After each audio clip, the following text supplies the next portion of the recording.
In today's show, we continue our season review series talking to Toumani Camara, already one of the best defenders in the league. What are the next steps for two? Welcome to Locked On Blazers. Let's get into it.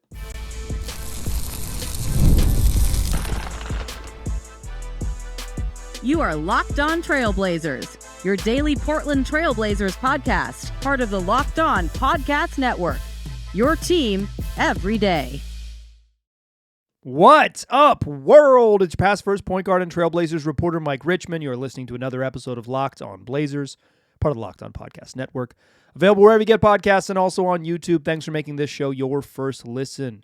Coming at you each and every weekday, Monday through Friday, so make it a part of your daily routine. Make it your first listen. Tell your friends to do the same. It's Locked On Blazers, your team every day. In today's program, we are continuing our season review series. We'll be talking all things Toumani Camara. We'll look at his 24-25 season where he established himself as one of the best defenders in the league. We'll have a visit from Michael from the past to talk about my expectations that I set for Toumani back in September to see where he landed on the best case and worst case scenarios. A little bit of a chance to look back in order for us to look forward with two. And then we'll close the show talking about where Toumani can grow, a look ahead to what's next for him in his third NBA season. If you've missed any of these season reviews, we're going to do this for every player on the roster, and this will be the fifth one we've done. And I have very intentionally started with the Blazers' young core: Danny Avdia, Shaedon Sharpe, Scoot Henderson, Donovan Clingan, and now Toumani. So if you've missed any of those, go back and check your feed. If you're listening to the audio, it's in your feed. They're all labeled as season review. If you're a YouTube listener, same deal. They're all there for you. We'll get through everybody, but as you head into the weekend, if you missed any of them, it's a great place to start to kind of figure out where the Blazers are and where they're headed. If you are an off-season podcast listener, go check out our season reviews. Let's get into it with Toumani Camara. In Toumani's second season, the only thing he did was get better at everything. It's pretty useful, I would say. He played in 78 games, 32 minutes a night, 32.7 minutes per night. Started all 78 of his appearances. An average 11.3 points, 5.8 rebounds, 2.2 assists on 45.8% shooting, including 37.5% from three-point land and 72.2% from the free throw line. He was just better at every single one of his counting stats. You name it. He scored a career high in rebounds, assists, blocks, steals. His usage ticked up and his efficiency went up as well. Averaged steal and a half and half a block, 0.6 blocks. But like the counting numbers don't even really do him justice for all the things he got better at. He just became such a useful and effective player in so many ways. On offense, it was the biggest jump that he probably made was 3-point shooting. He upped his attempts from 2.5 his rookie season to 4.6, nearly doubling his attempts. And he also jumped up from 33.7% in his rookie season to 37.5%. That's above league average on 4.5 attempts per game, including on a couple occasions hitting 5 threes. His season high came in a loss January 26 against the Oklahoma City Thunder where he hit 5 threes. Toumani just gets it done. He is an elite defensive player, and I want to talk about that in a moment. But like the thing that was going to be able to the thing that's going to keep him on the floor, quote unquote. And I think now he's just like a good enough defender who's going to play. But like the question for him coming into the season was the shooting real. He had the first part of his rookie season, he was not a very good shooter. And then the final 35, 40 games of his rookie season, he was a straight up like good 3-point shooter, but really low volume, under 3 attempts per game, but shot about 37%. The volume goes up. The efficiency stays there. He improves as a defender as he gets more comfortable playing against NBA quality competition. And all of a sudden, he's just a straight-up beast. Because the defense really took a serious leap. He was a straight-up, as a rookie, he came in and by any measure was a good defensive player in the NBA as a rookie. Good defensive player. One of the elite defensive players in his own class. But like he was a straight-up good defensive player as a rookie. I don't think you can argue with that. at the end of the season, he's now he's unquestionably, to me, one of the 20 best defenders in the league. And he's like a borderline all-defense guy. I'm recording this before the all-defense teams come out, but and just like based on what I've seen from sort of the public voting, I think Toumani's going to be right on the fringe of that second team all-defense slot. Like I think he might make it, and I hope he does, but like he might not, just because that's kind of how it works. But he's unquestionably one of the best defensive players in the league. Like I don't think you can argue with that. Even if he ends up outside this season, he will be in the running for several of those into the future, because he just established himself as an excellent defender. The key part of his excellent defense was becoming one of the premier offensive foul drawers in the league. Just absolutely fantastic. King of the grift. Toumani Camara drew 31 charges this year. 31, a league best 31. Second place, Austin Reeves, took 22. So like almost 50% more than the second best charge artist in the league. He drew more offensive fouls than 21 teams during the regular season. 66% of the league. And those are teams comprised of 15 players, 13 on the active list each night. But like full franchises. 66% of all other franchises in the league. Toumani had more charges than he guarded everybody. The versatility, right? That's I think what really speaks to and make it so special. The art of drawing fouls is something I've talked about with Toumani, and I've shared that conversation on the show. But like, what makes him so special is that he plays with physicality, and because he plays with physicality, when he does embellish, he earns that respect because he will compete. But he's really learned the art of sliding over at the right time or just embellishing contact. If you straighten your arm, he's going to go down. If like he has learned the dark arts of being excellent at it.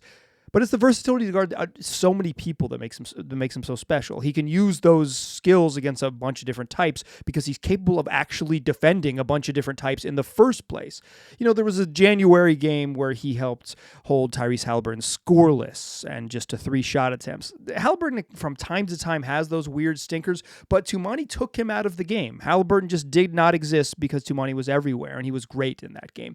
But he got the defensive assignments against whatever top perimeter player came to town.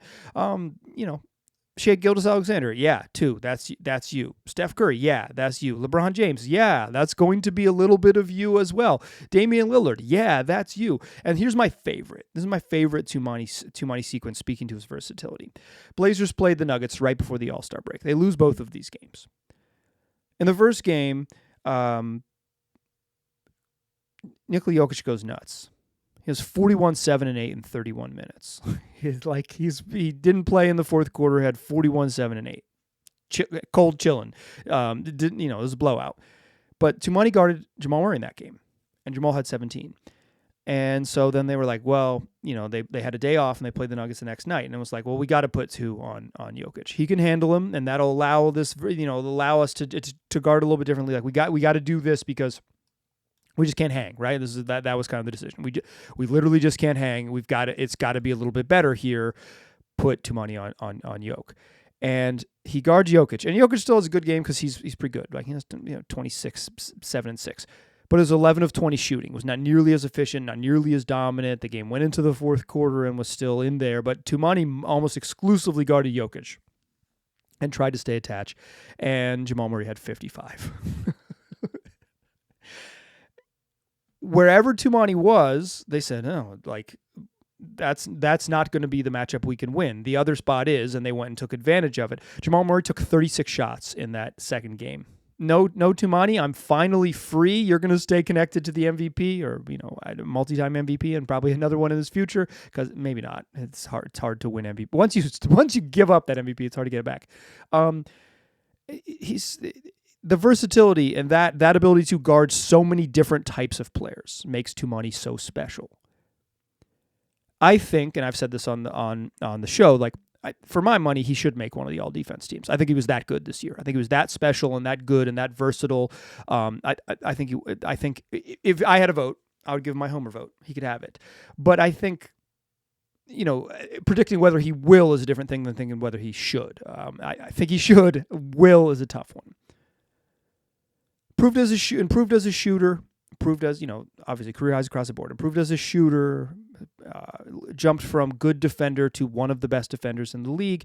The only place that maybe he got a little bit like moderately worse is that in his rookie season, he was like an elite offensive rebounder. Like he was just, they let him crash kind of like relentlessly from the corners as opposed to rushing back on defense, because they also kind of let him press a little too much his rookie season, and he dropped down from an outrageously good offensive rebounder in terms of like offensive rebounded rates to just merely a really good one. He just is a really good offensive rebounder now, but the numbers suggest that he's not like this absolutely bonkers one. But in every way, Toumani got better.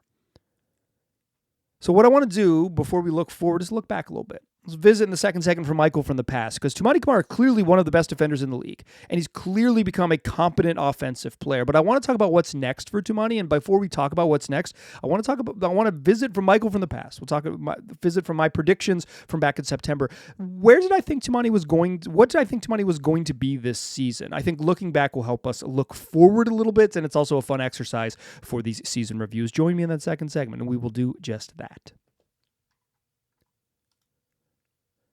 Before we get into it, though, I want to tell you that today's program is brought to you by Monarch Money. Have you ever looked at your bank account and been like, uh-oh, where did all the money go?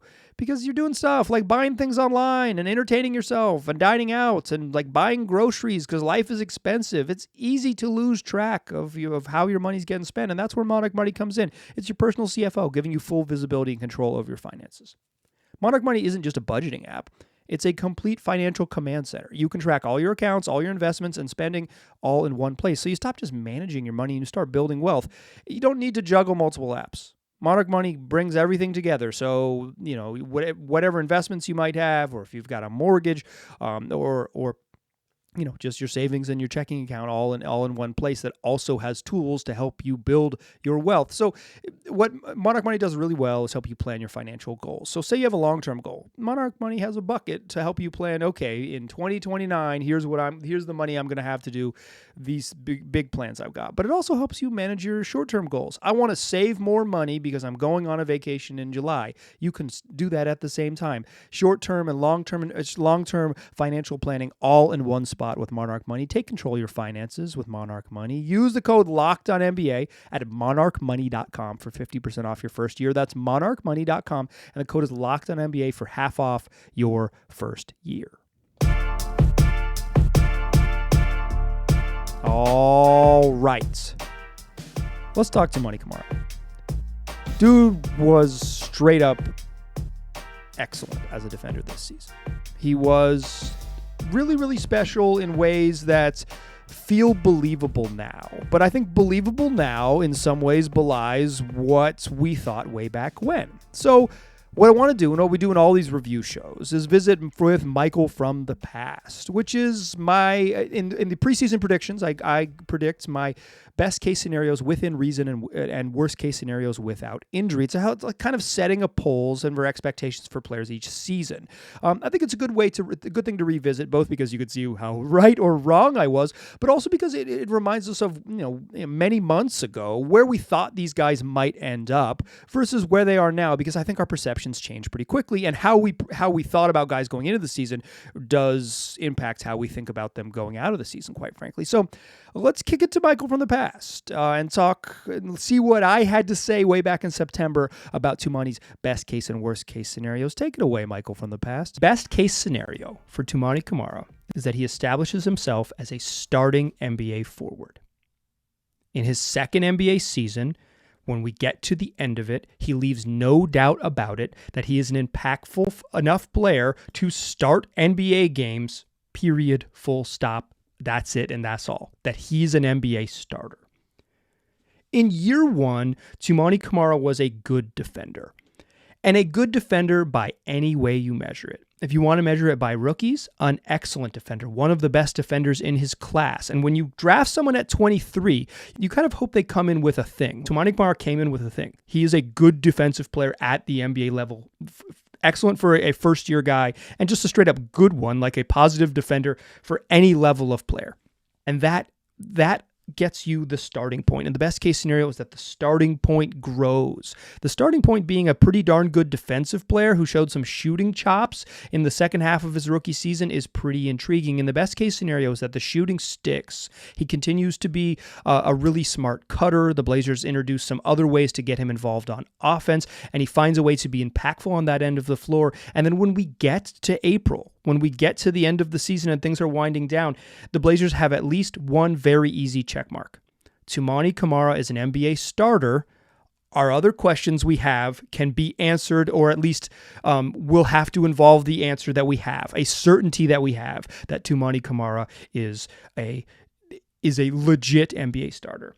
The worst case scenario is that the offense just doesn't come around. And with someone who doesn't have a ton of wiggle as an off the bounce, making plays off the bounce as a ball handler, and doesn't have a bunch of high level passing chops as a playmaker, and isn't quite big enough to be like a true 4 in the league, ends up pigeonholed as a defensive specialist. And anytime they use the word specialist in the modern NBA, it means that you're not special. Because the NBA, in its current form, values versatility and the flexibility to play across positions and to be used in multiple ways. The NBA values you to not be a specialist, but to be a generalist, a high-level generalist. And the worst-case scenario for Toumani Camara is he gets pigeonholed into being a defensive stopper, and a defensive stopper reads as a backup. Thank you, Michael from the past. So, I've been pretty good on these through my first 4. I think everybody's kind of landed in between the polls. A couple guys have probably trended towards their best case scenarios. I think Denny didn't quite hit it because I said it relatively high, and Donovan Clingan didn't quite hit it, but got really, really close to, I think, surpassing his best case scenario. But he was right in line. Shaedon Sharpe I nailed, quite frankly. Scoot Henderson I got pretty much right. I was wrong on Toumani.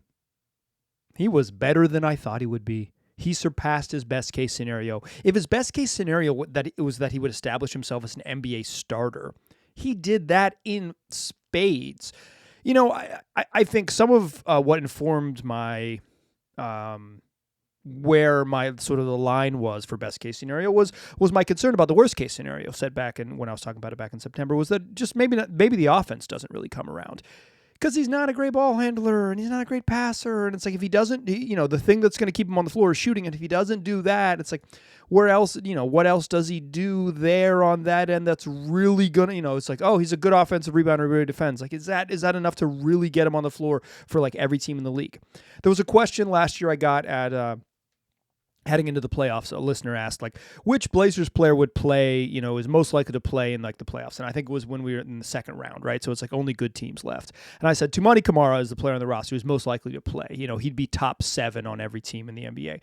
Toumani would probably start on almost every team in the league. Like, there's some very specific teams, Boston, that have like, 2 elite wings where it'd maybe be a little bit hard for him to start. But like, name a team in the league that couldn't use Toumani Camara in the starting lineup. He's that good this year. He surpassed the best case scenario. He just walked all over Michael from the past, and he said, "How dare you doubt me, you coward?"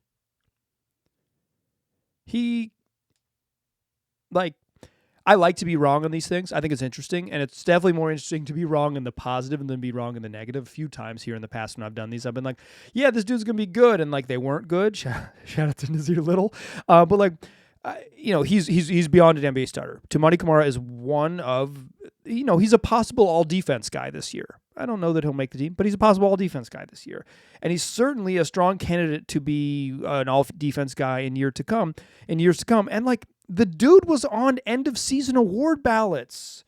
He got a second-place vote for MIP and 2 third-place votes. That's Most Improved Player Award. He had a second-place vote for Defensive Player of the Year and a third-place vote for Defensive Player of the Year. He got more votes in the Defensive Player of the Year voting than Rudy Gobert and Bam Adebayo. That's not something I would have predicted in September. I was a pretty big Toumani enjoyer. Like right away, early in his rookie year, like in preseason, I was like, yeah, this dude's got stuff. I can't wait to watch him play. And I thought he was the best part of the Blazers season as a rookie. But like this leap he took in terms of the defensive impact, particularly coupled with other better defenders, right? Playing more minutes with Denny and more minutes with Jeremy, where they're playing less minutes with negative defenders. The sort of on-off stats with Toumani Camara aren't that impressive. Like he's not, he's not just like, they're not just like crushing opponents and like taking him out of the game when he's on the court. But if you watch him play, he's nuts. Like he's just really good. I think the defensive stats we have to measure players is still in a lot of ways imperfect. And I think it sometimes easier to see it with your eyeballs, even though the numbers are meaningful. But like Toumani was better as a defender this season than he was as rookie season, and the advanced impact metrics suggest that he was maybe better in year 1 than year 2. And I'm okay with my eyeballs seeing something different than that. Toumani is already really good, which is the title of an episode I put out at the end of February. Toumani Camara is already really good. And I feel it now too. Hopefully he gets rewarded and gets some recognition for this season that he had. If he doesn't end up on an all defense team, that kind of stinks. But like he's someone who will be in that conversation for several years to come because he's that type of player. And the Blazers just haven't had that many defenders of that high and consistent level of impact. You can build good teams with Toumani Camara. My question is, he's a little bit older for a second-year guy. He's not your typical like heading into year 3 second rounder because he is almost 25 years old. He'll be 25 when the season starts. He'll turn 25 at the end of the month. Like he's a little bit older. It doesn't mean that he's a finished product, but he's probably closer to what he will be than your typical year 2 guy. But what will he be? Because I was a little bit lower on what I still thought he was good, but I ended up lower than he ended. I ended up setting the bar lower for that he cleared, right? Lower than it should have been. So let's talk about what Toumani can become with the understanding that he already is pretty dang good. And what I'm talking about here is whether he's sharpening skills or adding new ones. Join me in that third segment. We'll talk about just that.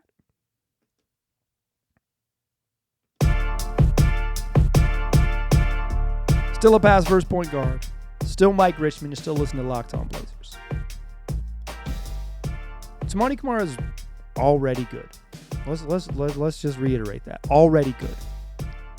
If all Toumani does for the remainder of his career is sharpen the skills he's already developed, he's going to be an extremely useful player for a long time.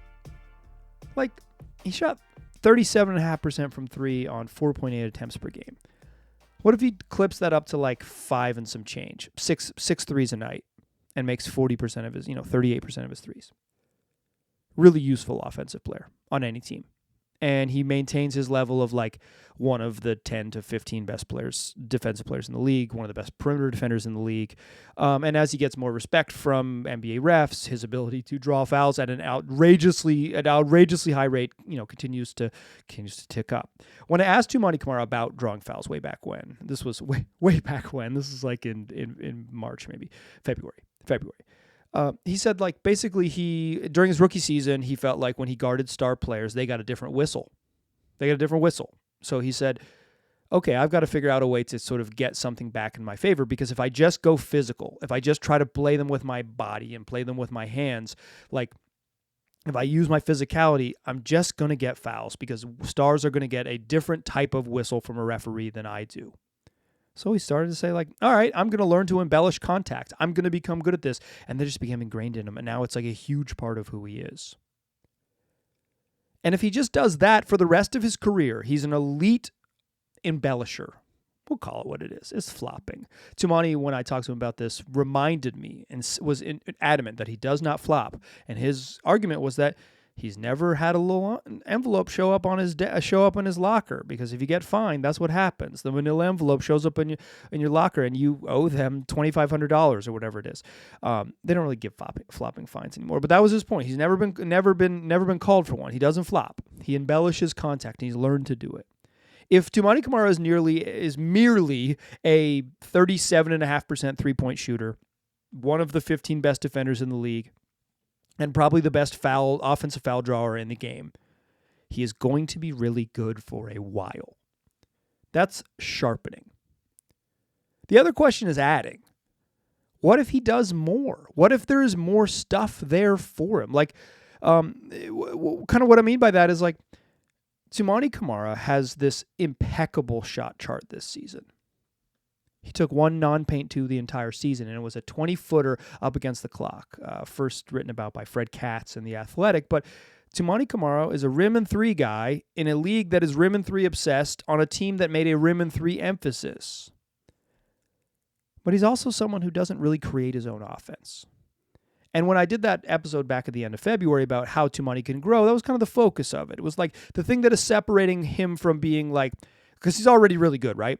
But the thing that's separating him from being like a really good role player forever, on a really helpful player on every team he plays on, a dude who like can be a huge part of really successful teams forever, and like something more, right? Because something more is a big step. It's just the ability to get his own shot off. And I use the non-paint two as an example. Stars take mid-range jumpers sometimes because they are tasked with, hey, we're in the mud, go get us out of the mud. And so you have to take some like just random 17-footers to get to, because you do some bailout stuff, because you get the ball when your team is in trouble and they ask you to save them. That's just like typically kind of how it works. And I think Toumani doesn't have to take mid-range jump shots to be a star. But I think that's kind of an example of it. But what he does have to do is create some of his own offense off the bounce. 78.5% of his field goals this year were assisted. 95.4% of his three-pointers and 66.8% of his twos. That 78% mark is in line with guys like OG Anunoby and Herb Jones. Role players. 3-and-D specialists. OG Anunoby rocks. He got paid, north of $20 million a year to be awesome. And he is. He was fantastic this year for the Knicks. But he is not a guy who you could build the offense around and out of. He can occasionally morph into that a little bit, but he's not a focal point. And he probably can't be, and you wouldn't get the best out of him if you made him one. Doesn't mean that he's not really good. It doesn't mean that he doesn't get paid a bunch of money. It just means that if you're talking about truly leveling up as like a player, OG Anunoby has a ceiling that he's going to bump up against, because 78% of his shots are created are assisted, right? He needs a little bit of help getting in. He's a spacer type, and he's not going to create a bunch of individual offense. For context, someone like J-Dub, that's Jalen Williams, young all-star in Oklahoma City, 47.8% of his field goal attempts were assisted this year. So he's more than half his shots are unassisted, created buckets. That's kind of an imperfect way, doing the assisted versus unassisted, but I think it is a good measurement, in at least in setting a bar, like setting a baseline, right? It's a guy like J-Dub can go get his own shot, and they ask him to go get his own shot, and he's a different level of player than those other gentlemen I mentioned, than Herb Jones and OG and Toumani. If Toumani Camara is OG Anunoby, he's going to be an awesome player. He's going to get compensated for being an awesome player. But this is adding versus sharpening. If he sharpens his skills, he'll get a big old contract, live very comfortably, have life-changing money when he becomes a free agent in 2027. Sure, all that is true. But if Toumani were to level up and take the next step, because I think there is a hope among some that I talk to that there is like a hidden Jimmy Butler, hidden Kawhi Leonard in there, right? Where it's like young defensive specialist with good shooting touch turns into something much more. That's the much more. It's the ability to go create your own shot. Toumani's level of even self-creation in his early years is below the levels of a young Kawhi and a young Jimmy Butler. He does not have the indicators of someone who gets there. This does not mean he can't be good. Again, adding versus sharpening. If he sharpens his skills, he's going to be good. If he adds more to it, he's going to be great. So what could he add? His handle would have to get a little bit better. I think he showed this season that he made strides as a passer. He made some passes this year that he never would have made as a rookie. Long way to go in that world, but he certainly got better in that regard. His attempts at the rim just he doesn't need to take middies. Like, he just needs to be able to drive closeouts and attack the rim a little bit better. He improved on that, but he needs to be able to do that more consistently and more often. Volume and accuracy need to increase on self-created rim attempts. That's the space where he gets better. Toumani Camara can just sharpen his blade with the same thing he's been working with this season and be awesome. The additive stuff takes him to a level that changes the Blazers' horizon a great deal. And I think that's the question, is at 25, after a couple years in the league, is Toumani the type of guy who adds, oh, wow, he now has like this little post move. I think a place where he could grow, and I'll offer this to close the show, is that I think he's actually a really good roller to the rim. What if he played a more sort of, on offense, a more traditional pick and poppy power forward role where he set more on-ball screens? I think there is a world in which he shares the court a bunch with on-ball creator types in Shaedon Sharpe and obviously Denny Avdia and Scoot Henderson. And while him rolling to the rim on a court that includes Donovan Clingan is a little bit hard to figure out how exactly it works. If the Blazers are creative and they create empty sides to make it work so the help at least has to move a long way, I think Toumani as a roller is a place where you're still a guy that's not a ton of self-created offense. It allows him to use his athleticism. He's really good at slipping screens. Not a good screener, but he's really good at slipping screens and timing that slip. And you're talking about one dribble, no dribbles move to the rim, and he's become a better reader as a passer. I think that is a world in which the skills he already has, he's given a different role and can grow into something more. Is that sharpening or adding? That, dear listener, is for you to decide, because I think there are places where he could obviously expand. And Toumani has shown, he's proven me just straight up wrong in the past, where I thought, I have some reservations about how good he could be, and he blasted right beyond those expectations. He said, "Peace, I'm gone." Is that you in the rear view, Michael, from September? I'll see you in May. And here we are in May. And I'm thinking that there is more for Toumani to grow into, but confident that if this is who he is, he's already dang effective. That is going to do it for today's program. If you've missed any of the season reviews, go back and listen to them. And then do me a favor, tell a friend about the program. Tell them it's 5 days a week wherever you get podcasts and also on YouTube. Next week is the final week of uncertainty. On Monday, we'll be exactly 1 week away from the NBA draft lottery. We'll have a week of uncertainty, then we'll have certainty, and then some unknowable parts, which is like whom the Blazers will draft, but we will know after next week where the Blazers will draft. So we'll do some draft stuff and some draft thoughts all next week. If you have some draft thoughts, email me, lockedonblazerspod@gmail.com. Then tell your friends about the program. Like I said, 5 days a week, wherever you get podcasts, also on YouTube. I appreciate you listening. I'll talk to you soon.